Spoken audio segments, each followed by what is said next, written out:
In 1987, Capcom released a title that became such an influential game in the industry, Mega Man.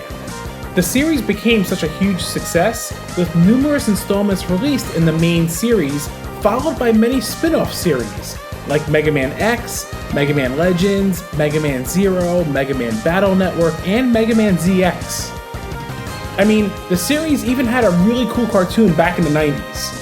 Thankfully, with the GameCube, Mega Man still saw new installments, as well as a console-exclusive title for the platform. In this episode, I want to cover every Mega Man game that released for the GameCube.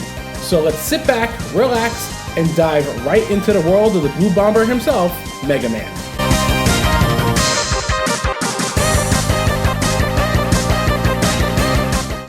For the first Mega Man release in the GameCube, here is Mega Man Network Transmission, developed by Arika. This Mega Man game takes place in the Battle Network series that kicked off on the GBA. The story unfolds between the events of Battle Network 1 and 2, and we see ourselves playing as Mega Man.exe, as he must defend the network that was told to be shut down, but apparently things aren't as they appear.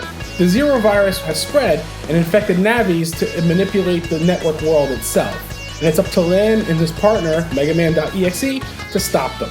In this GameCube exclusive 2D side-scroller, you'll venture through the net defeating enemies and stopping the Zero virus from spreading.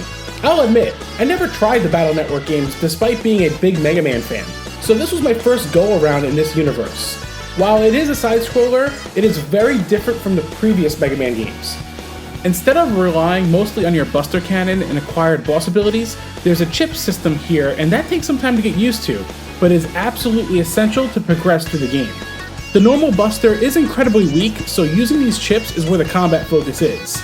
If you're familiar with the Battle Network games, it's essentially the same exact concept, just now in side-scrolling form versus grid-based real-time combat. I'll admit, at first I felt a little overwhelmed and lost at how this all worked, especially being more accustomed to the gameplay of the originals and X series. However, once I gave the game some more time, it really did start to click. While it's not my favorite idea implemented into the core gameplay, it is a fresh take that really sets it apart from the classic 2D platformer installments. Now, one thing I remember hearing over the years, as well as Nintendo Power's review back in the day, was that the difficulty was incredibly steep. I've played a ton of games over the course of the years, and challenging games always intrigue me. I will say, this one is definitely challenging, and I did get frustrated from the game's first boss.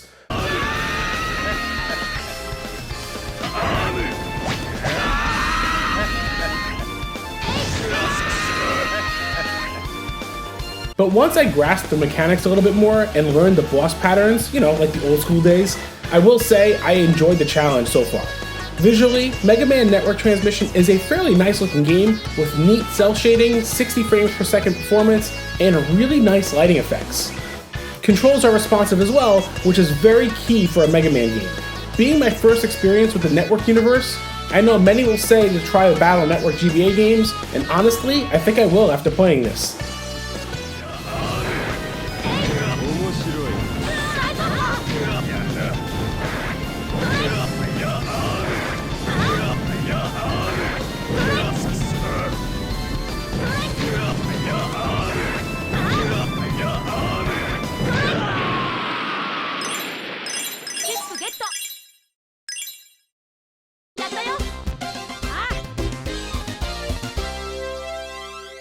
Next up is Mega Man Anniversary Collection, developed by Atomic Planet Entertainment.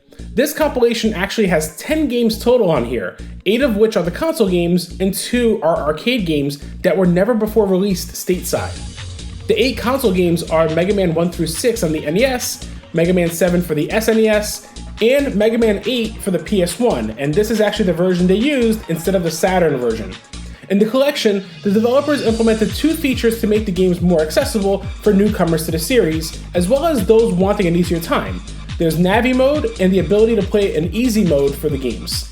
Navi mode kind of shows you where to go or how to find certain secrets, whereas easy mode is as it says, you just take less damage. The Mega Man games all perform well, and this was a neat way to explore the classics. There were also bonuses to watch videos and check out some art as well. One of the aspects that was very odd though for the GameCube version was that the buttons were swapped for the games, in which the jump button was B and shooting was A, as opposed to the NES games having the traditional A to jump, B to shoot controls. Unfortunately, there's also no way to change the control layout here either, which is a big bummer.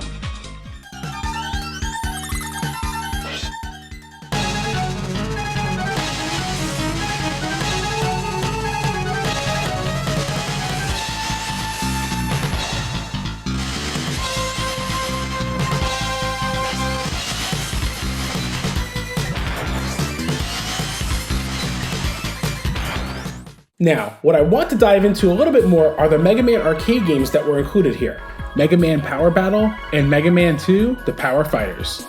These arcade games were essentially boss battles, but in a more fighting game aesthetic. There was even an option to do 2-player co-op for this. The first game lets you choose between Mega Man, Proto Man, and Bass. Once choosing a character, you can choose which set of bosses you want to face based on the 7 Mega Man games. It's a really neat idea. The gameplay looks and feels more like Mega Man 7, but the visuals overall are excellent and even still today hold up. It oozes that unique yet recognizable Capcom arcade flair. Even its sequel builds upon the first game by adding one more character to play as and more Mega Man goodness. Out of everything on this collection, these arcade games are easily the standouts, as they were never playable outside of Japan until this collection released, and were very high quality games. Sadly, even with the Mega Man Legacy Collection that released on basically every platform in the last couple years, they never incorporated these arcade games in those collections as well, which is a shame.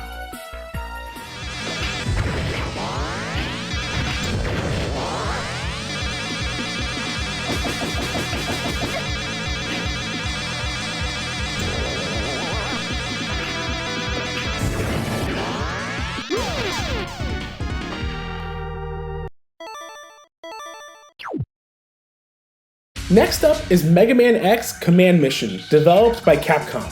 Now, here is a very different take for the Mega Man X universe. Instead of the quick reflexes and platforming nature of the originals, Command Mission actually goes the RPG route. This unique take was a bit jarring for me back when it came out, and admittedly, I didn't look much into it since RPGs weren't really my genre back in the day, except for maybe the original Pokemon games. That being said, I dove into this many years later after my good friend actually gave me his copy as a gift. And right from the first area of the game, I was immediately hooked. The atmosphere, soundtrack, and visual style all grabbed my attention immediately. That and the fact that I was actually playing as Mega Man X in a 3D environment, which I thought was pretty rad. Now, the game does have a turn-based combat system, but it actually works out pretty nicely. You have sub-weapons assigned to the X and Y buttons, and your main X Buster as the A button, and you can also charge your shots using the R button. Using sub-weapons lets you fire one of each at a time without wasting a turn, as long as you have your weapon power gauge up. And then it lets you use the X Buster as well, giving it a combo-like system. In between turns, your weapon power gauge fills up, and depending on how charged it is, you can do a charge shot up to the maximum weapon power gauge itself. Each character in your party also has very different charge shots. For example, X is just holding down the R button until you maxed out your shot and pressing the A button to hit every enemy on screen. Zero, on the other hand, becomes button prompts that you must enter correctly to dish out the most damage. I actually like this system quite a bit as it makes it feel less monotonous in my opinion.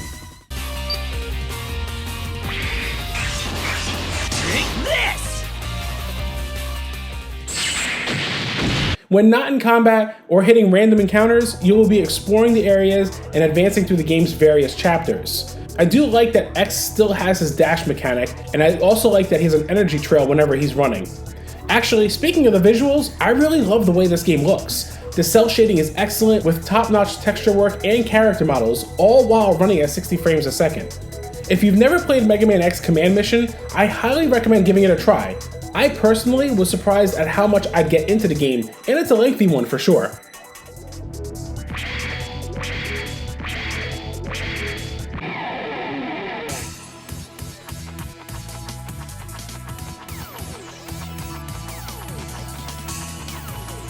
Charge shot! Now! Yeah! Last up is the Mega Man X Collection, developed by Capcom. This was the final Mega Man release for the GameCube, and in the collection are Mega Man X 1 through 6. Mega Man X 1 and 2 are from the original SNES versions, while Mega Man X 3 through 6 are the PS1 versions. Yes, Mega Man X3 was actually available on the PS1 and Saturn, despite the majority knowing about it on the SNES. I may be in the minority on this one, but I actually preferred the PS1 Saturn version. However, the current Mega Man X Legacy Collection on Switch, PS4, and X1 has the Super Nintendo version of X3. Anyway, this is a collection that did the X series justice. The games ran fantastic, the controls were on point and customizable, and additionally, there's an unlockable Mega Man game here that was also never released in the US, which was Mega Man Battle and Chase. This was a PS1 title released in Europe and Japan, and was basically Mario Kart but in the Mega Man universe. I love when compilations add content like this. Much like the Mega Man Anniversary Collection, I feel like additions like this already make the collections worth owning.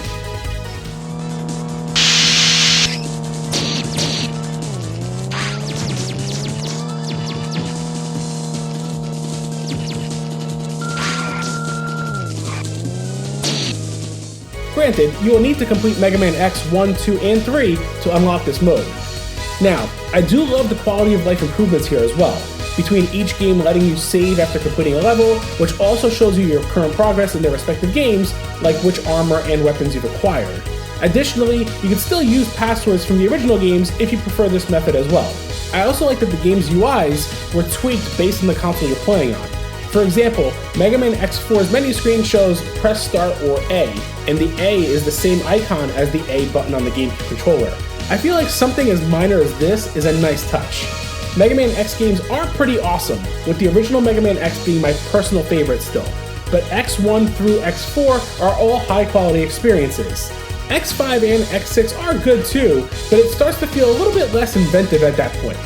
I mean, you can crouch in those games, which was very different for a Mega Man game. Overall though, Mega Man X Collection is still very much worth owning, even if you already have the newer Mega Man X Legacy Collection, since Battle and Chase is still only playable this way in the US.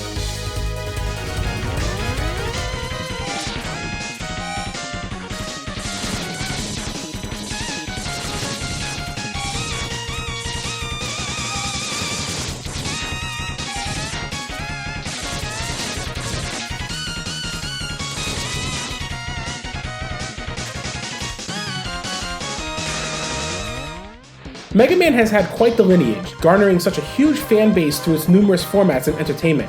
While I grew up with the originals, Mega Man X will always be my favorite Mega Man game of all time. It literally was perfection in the massive series.